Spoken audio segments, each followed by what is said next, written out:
ایک نے پوچھا کہ جمعے کے دن یا رات کسی کا انتقال ہو اور اسی طرح رمضان کے اندر سنا ہے کہ وہ شخص سیدھا جنت میں جاتا ہے، کیا یہ بات صحیح ہے؟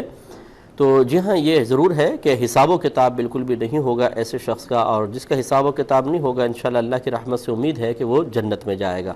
لیکن اس میں دو تین چیزیں بہت ضروری ہیں۔ پہلی بات تو یہ ہے کہ وہ صاحب ایمان ہو۔ اگر کوئی کافر مرتا ہے جمعے کے دن یا رمضان میں، اس کے لیے فضیلت نہیں ہے۔ اسی طرح اللہ نہ کرے، خدا نہ کرے، کوئی مسلمان ہے لیکن وہ جہالت میں مبتلا رہنے کے باعث یا گناہوں کی کثرت کی وجہ سے اپنا ایمان ضائع کر بیٹھا ہو، تو اب ہم بظاہر چاہے اس کو مسلمان سمجھ رہے ہوں، لیکن یہ اس کا اور اس کے رب کا معاملہ ہے، ہم تو کسی پر حکم نہیں لگا سکتے۔ لیکن میں ایک بات عرض کر رہا ہوں کہ اللہ نہ کرے اگر اس کا ایمان کسی وجہ سے ضائع ہو چکا ہو، چاہے ہم پر اس کا انکشاف نہیں ہے، تو پھر اس کے لیے انعام نہیں ہوگا۔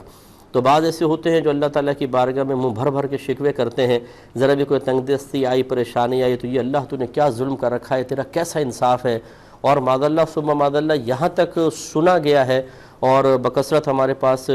مسائل آتے ہیں، استفتاء آتے ہیں اسی طرح کے کہ جا میں تجھے مانتا ہی نہیں ہوں کہ تو نے ایسا کر دیا اور ویسا کر دیا، لا حول ولا قوت الا باللہ۔ اور ایسے لوگوں کو سمجھایا جائے تو اور غصے میں آ جاتے ہیں اور اپنی ضد پہ بعض اوقات اڑ جاتے ہیں۔ اب یہ اگر نام کیا ہے جی، چراغ دین، اور یہ حرکت یہ ہے اس کی، اور پھر اس کا انتقال ہو جائے جمعے میں یا رمضان میں، تو جب تک اعلانیہ طور پر اس نے توبہ نہ کی ہو، یاد رکھیں کہ اس کے لیے تو بخشش و مغفرت کے دروازے بظاہر بند ہی نظر آتے ہیں۔ اس لیے میں بار بار یہ عرض کرتا ہوں، جہالت بڑی خطرناک چیز ہے، اس سے انسان کو بچنا چاہیے۔ اور اسی طرح گناہ جو ہے، گناہوں کی کثرت، ان میں لذت ضرور ہے، لیکن یہی تو ہمارا امتحان ہے کہ اس سے بچنے کی کوشش کی جائے، تو اس سے ایمان بڑا خطرے میں پڑ سکتا ہے۔ لیکن بہرحال جو صاحب ایمان دنیا سے رخصت ہوا، چاہے کتنا ہی بڑا پاپی اور گناہگار کیوں نہ ہو،